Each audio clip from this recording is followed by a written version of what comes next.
Good afternoon, everyone. My name is Victor Santoyo. I am a senior account executive for Security Website Security, a brand within the GoDaddy company.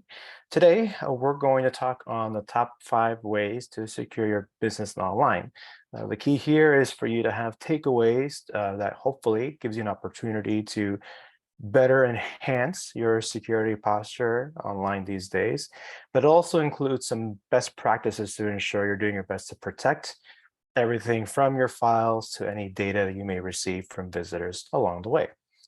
Now, in terms of who this content is for, now it's generally for everyone, of course, but the webinar is catered a bit to online businesses, business owners, or just anyone generally working with e-commerce, right? So whether that's on WooCommerce through WordPress, or maybe you're utilizing a different type of closed platform on the side, either way, there should be some takeaways and some general good practices that you should be able to take away, or at the very least share within your team, your organization about, are we doing this? Have we been abiding by that?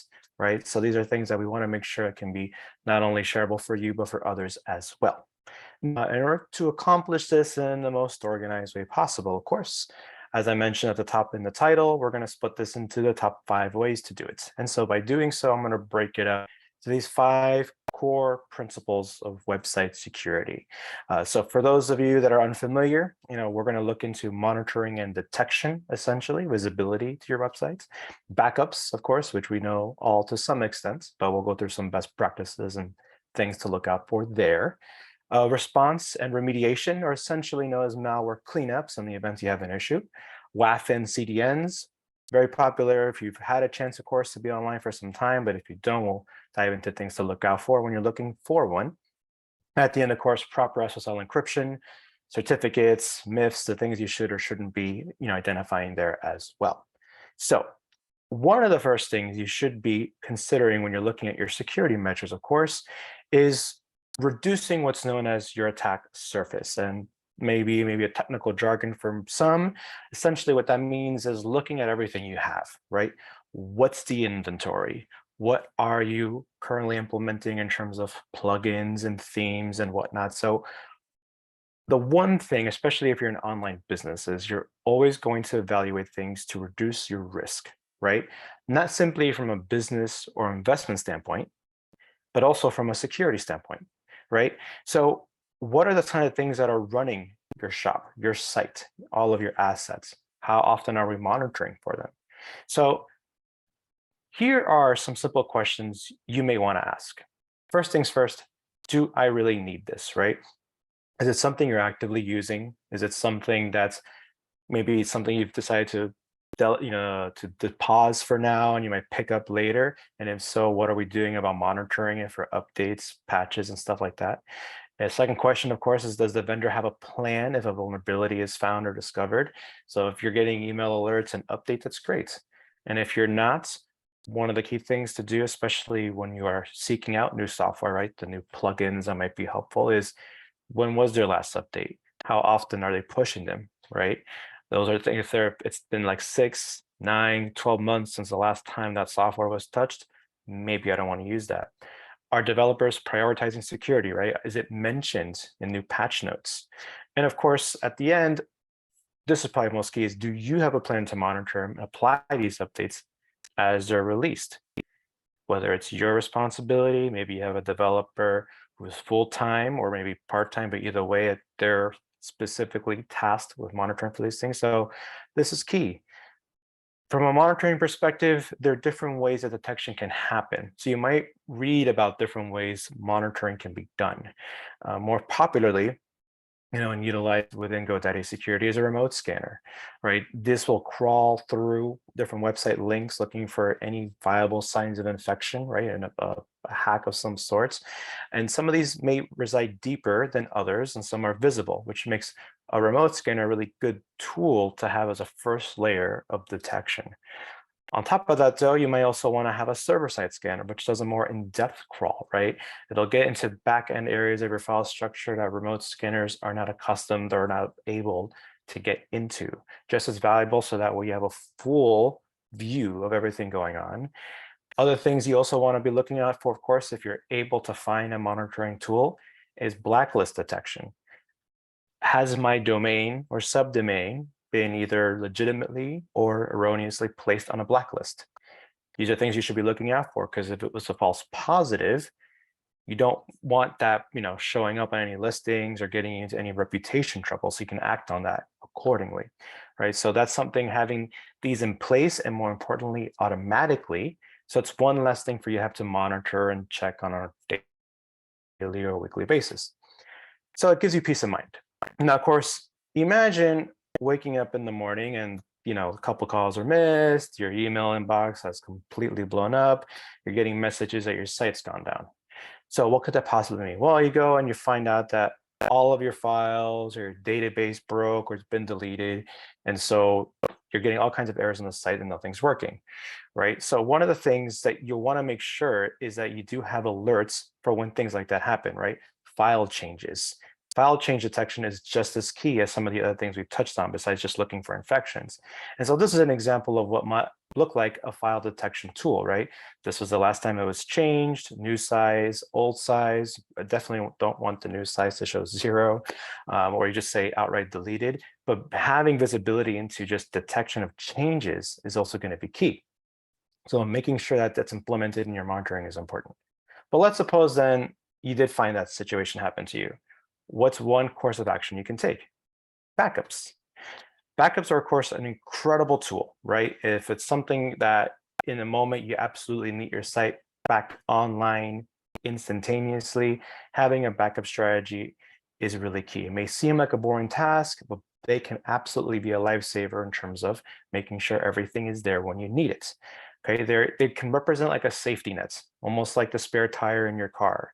It'll be stored somewhere inconveniently, but at the very least, it's there, giving you additional peace of mind that in the worst case scenario, I have a viable backup, presumably, that'll be there to prevent everything going wrong in terms of availability to the site. It's 2022. We will always want the site to be up and ready. So what are the kinds of things we're going to be looking at in terms of what makes for a good backup? Well, the solution you have should have very good availability in terms of flexibility of frequency, meaning can it scan every hour, every week, every day, or incremental backups? There are various things that can go into the weeds on, but the fact is you want as many options as possible in terms of what schedules you're allowed in terms of backing up those sites and those files and databases, right? Types of backups will vary, right? I mentioned just now incremental, differential, full site backups. If you have questions, we can touch on that later in terms of specifically what those mean. But in terms of getting to the core point, is making sure you have backups that are taking a full snapshot of everything is going to be key, because sometimes you may have some stuff that doesn't support maybe the type of database you're running on or whatnot.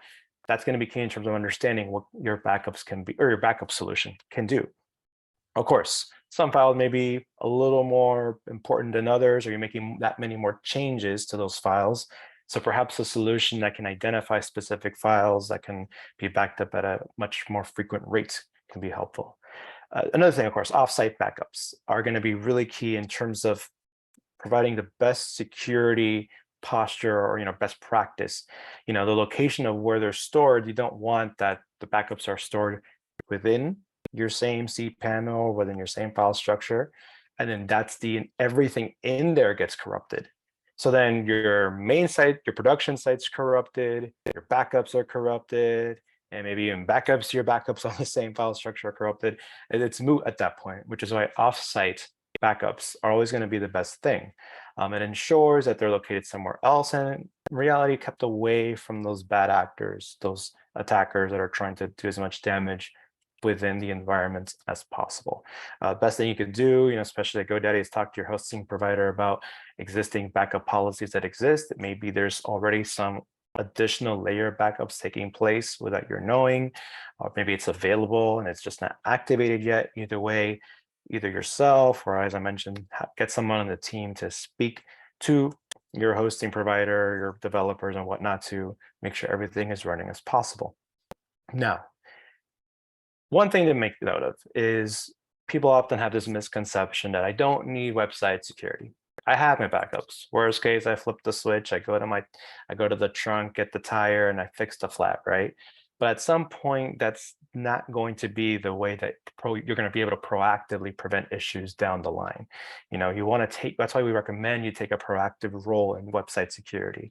Backups are very reactive, right? The infection happens, and it happened likely for reasons, a number of different reasons, which I'll go through in a bit.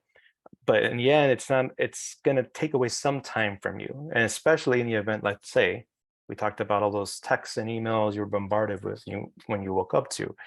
You don't want those to steer away people looking at your website or discourage them.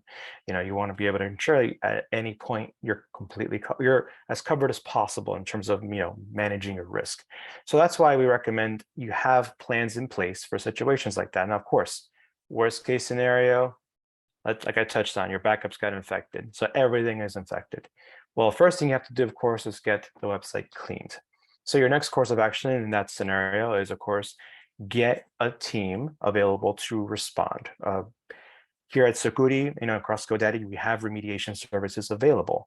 Those are people that are available to get your website cleaned up in the event of a worst case scenario, which is going to be great.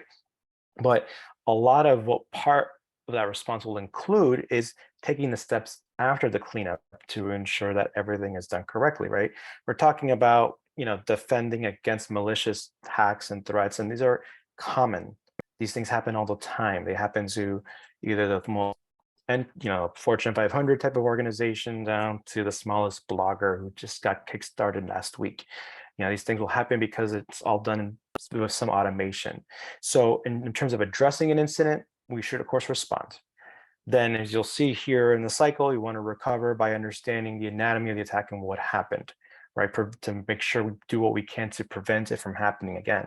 Maybe it's something in your code that was weak, or certain lines that were written incorrectly, that were escaped incorrectly, whatever the case that you need to fix. From there, we want to review, right?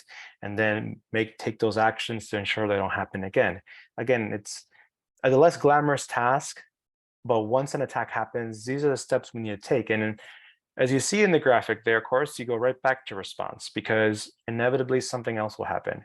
Maybe not as, world ending as a site going down, but there will be some things that happen as parts of the site break. Maybe it's just one page that got infected with a defacement, right? For those that are unfamiliar, it's, when they distort the page or whatnot. So you have to go through these actions again. So this is just a mindset to make sure that you have a proper response cycle, and more importantly, knowing whom to reach out to in those situations. The task of cleaning, removing malware often falls on the shoulders of the website owner. But if this course of the work is out of your expertise, then we absolutely recommend making sure you have a well-known service like GoDaddy's Website Security or another trusted professional to ensure this gets done properly and in a timely fashion. Now, of course, malware infections are absolutely unfortunate, right? Like a flat tire, maybe your spare also gets busted along the way. Inevitably, these things will happen to someone. So it's one thing to understand that these are things that are to be expected, right? They should never be a surprise. I understand that the impacts are always felt greatly. Your SEO tanks, your traffic goes down. It's maybe the infection spreads to other sites that you are in your management of. Whatever the less than pleasant experiences might bring, the important thing is that you have plans in place to address these situations if and when they come, right? Understanding you have to get into that car, you want to always remember, hey, I do have that flat tire in the back, right? Or I do have these tools to make sure if I have the flat tire, I can get it on correctly. It's happened to me once. I didn't have my tools properly on me. It happens.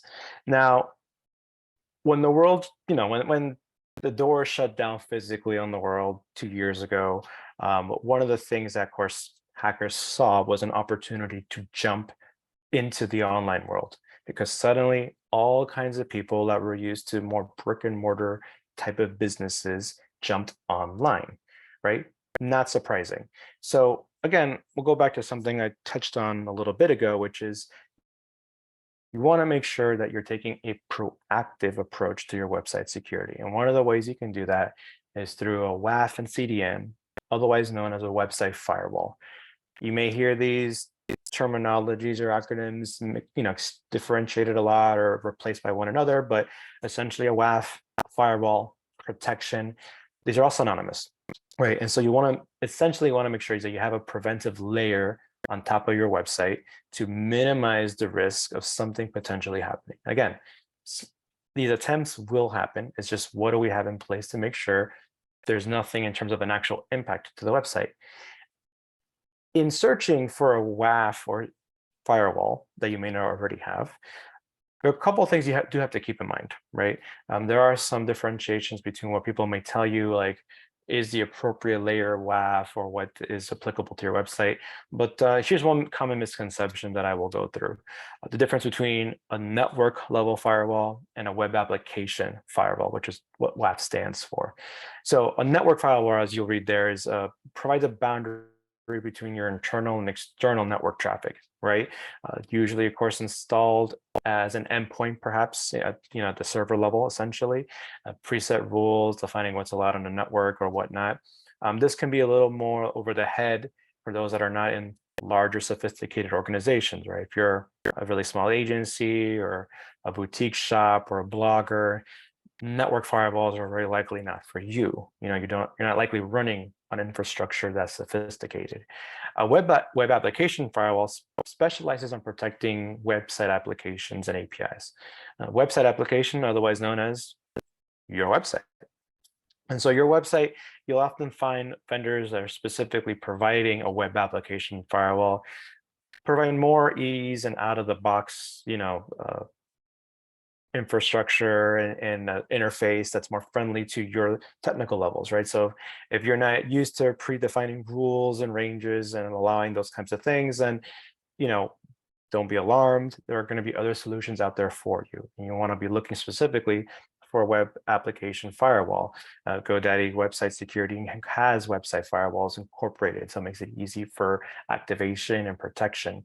But one thing I don't want to confused here is that having both is still good practice. So if you're able and you have the resources, having a WAF on top of a network firewall, on top of other security controls, right, are always going to be best. Having as much to minimize your risk will always be key, because you want to make sure that hackers have as many boundaries as possible from getting into your files, your database, and all that. So because one thing we really can't guard against at the end of the day is the human factor, right? A lot of times you might have attackers that get through, one, because someone made a mistake, allowed an IP, or let's say whitelisted a particular page, which allowed all traffic to come through. If you have an additional layer behind that to kind of help offset that potential impact, that's why it's really key. So again, just like backups are not the end all be all for a website security solution, firewalls can be helpful, but people make mistakes. So again, having as much cushion on that layer as well will always be key to reducing risk. Risk will never be zero. Anyone who tells you that they can guarantee that you'll never be hacked again are not being realistic or honest with you. There's always going to be the risk of something happening, right? Somebody, let's say through phishing attempts, that's very common, right? Someone sends you a text to click on a link. It comes through your inbox at work on a work sanctioned device. That link gets clicked, gets access to the network. All kinds of scenarios you may think are very embellished, or, oh, that only happens on shows and movies. No, they happen frequently. So making sure you're doing your best to ensure that all of these things are working in tandem are going to be key. Now, of course, another myth or confusion that often happens is the security behind SSL encryption. Oh, well, I don't need the firewall. I've got this green padlock here telling me that my site is safe. Well, SSL certificates are great to, of course, protect data in transit, otherwise information passed from the browser to your server, but it doesn't actually do anything for protecting your website in terms of, the brute force attempts, denial of service attempts, defacements, and all that. So here's a little more specific information on what SSL actually does. SSL prevents bad actors from eavesdropping onto the data. As I mentioned, that moves between the browser and the host. So suppose you're on a form, you're entering your name, your email, perhaps you're paying for something, it's your card information. When that information, you hit submit, and that goes from your browser to the vendor, that site, all of a sudden that data is in transit. So along the way, what SSL certificates or encryption is doing is making sure that that data is encrypted so it's not readable, right? Unless you have the private key, which ideally only the browser and server are communicating through. So if an attacker is able to grab that information from between in that process, otherwise known as a man-in-the-middle attack, because they're in the middle, then the information is useless to them because they can't decrypt it, which is key. Without the padlock, that information, right? So let's suppose you get into a website and it shows this, right? So it's not properly encrypted. You go through that site anyway. You submit information. Well, all of a sudden you have the opportunity for an attacker to grab your data and they can see it, plain text, ready to go, right? They got your name, your number, whatever information you process. If you're on a site that's showing a non-secure, alert like that, then that's something you have to actually be really careful about, right? If you absolutely need to be on the website, I understand, view it, but don't submit anything you absolutely need to, okay? What you really want is something like that. You want the padlock, you want the HTTPS, to affirm that you're on a safe website, right? To ensure that as data moves across, there's absolutely no hesitation, right? It's something that can absolutely save. GoDaddy offers free SSL encryption between browser and firewall. So by default, it's something that can be very helpful in terms of a time saver. Now, this can be really cost efficient. It can absolutely produce a lot of value the way GoDaddy does it as they lead the way in managed SSL.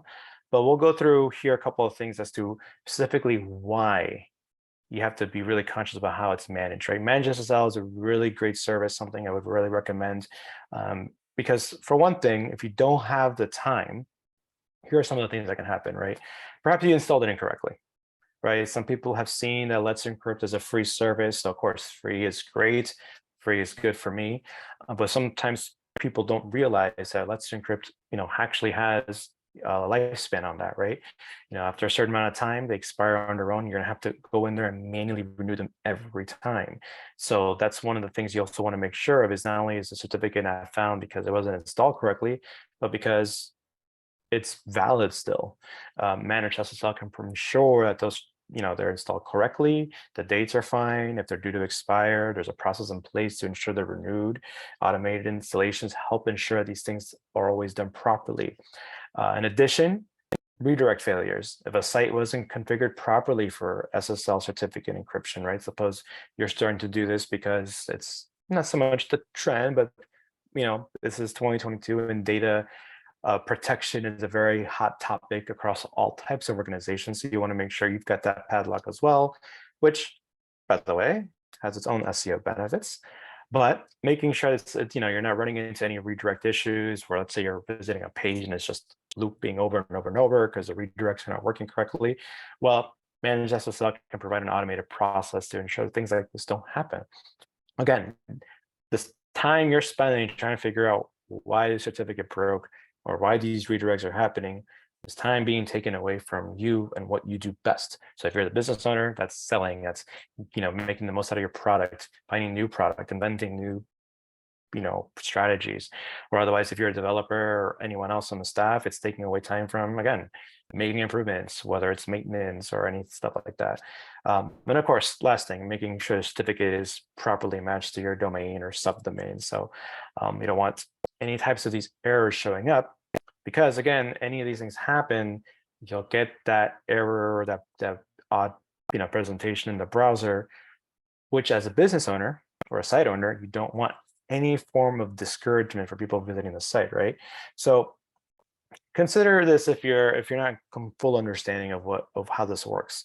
Consider an armored car, an armored truck, right? It's going to take, let's say if you're an e-commerce shop, it's going to take bags of money from one house because they made a purchase to your site. So they're going to take that bag of money in that car and they're going to take it to your bank, where your account is. So the car along the way is going to absolutely make sure that it's protected and unseen and all that stuff, so that it's safe across the entire path. If the certificate's not there, then it's just as good as, let's say, someone on a bike with the bag over their shoulder, very susceptible as someone who's grabbing along the way. So that's why certificate encryption is super key. You want to make sure that this type of data is protected. Now, I keep mentioning data and data protection and data sensitivity, but what kind of data am I actually talking about? So if you are running a website that is taking data, you're going to fall likely into one of two categories here. You may be familiar with this, but if you're not, this is a good refresher in terms of some of these requirements that you have to absolutely abide by, or otherwise you risk being fined. So there are two forms, GDPR being the most major recent integration to data protection, PCI being one of the longest standing, but under GDPR, we'll start here, and these are specifically catered to any online presence that are working out of Europe.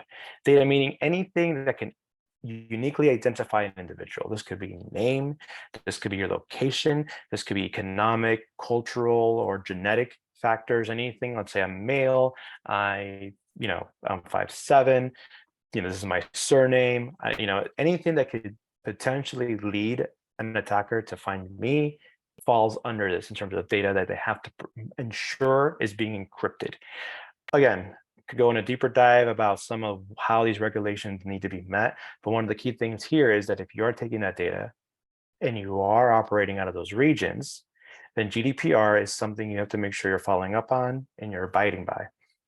Now, under PCI, this is much more specific. This is anything that will absolutely pertain to cardholder data, right? Of course, the account number, the name, the expiration date, right? That's a little bit more narrow in its focus, of course. So, but one of the things you have to keep in mind though is if you are going to have to be compliant under PCI because you're an e-commerce shop, right? You have to be compliant by those rules. You're also going to have to be compliant by GDPR. You're going to have to be compliant to both.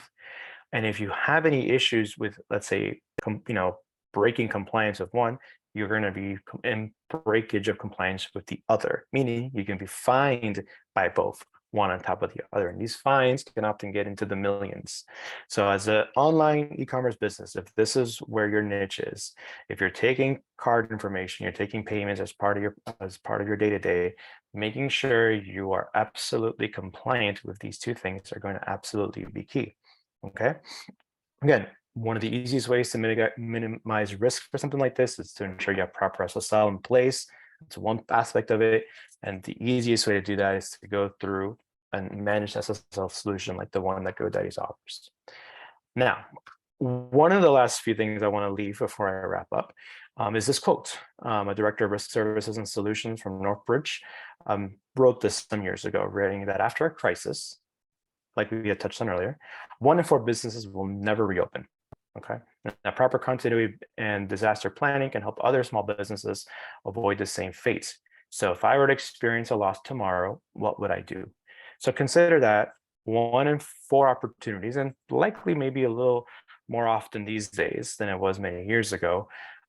These are your presence is nuked, right? You don't recover from that either because of how much you're spending to get out from it, the reputation loss, people who don't come back, or tell you outright they're going to cancel because their card got hit with a fraud alert because it was last used on your website.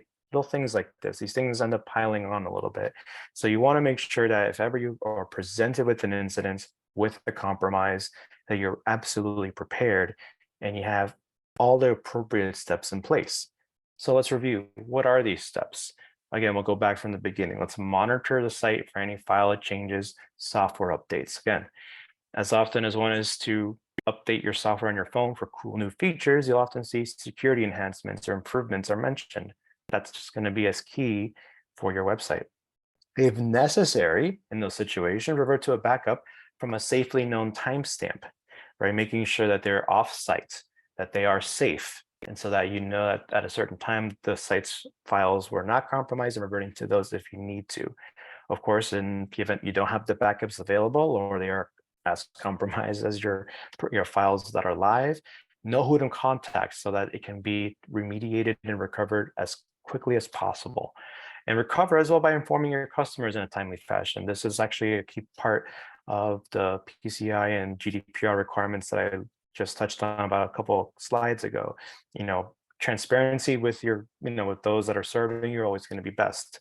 Now, of course, once you had a chance to remediate, review your existing strategy, identify improvements, perhaps through a WAF, right, a website firewall, and in reviewing those, make changes to continue to minimize your risk. Where again, risk will never be zero. You'll never be completely, fully, safe and armored against all threats. Things change too often. They change too complexly, especially now, over this year, in the last 2 years, where the target has been e-commerce, and so different types of attacks have been shifting towards that. And of course, just as key as anything else, make sure you're abiding by the proper guidelines. You have the best data encryption policies. You have the best, encryption services available through, let's say, GoDaddy's managed SSL program. So these are some of the things you have to make sure that you have in place. And with that, we'll take some questions.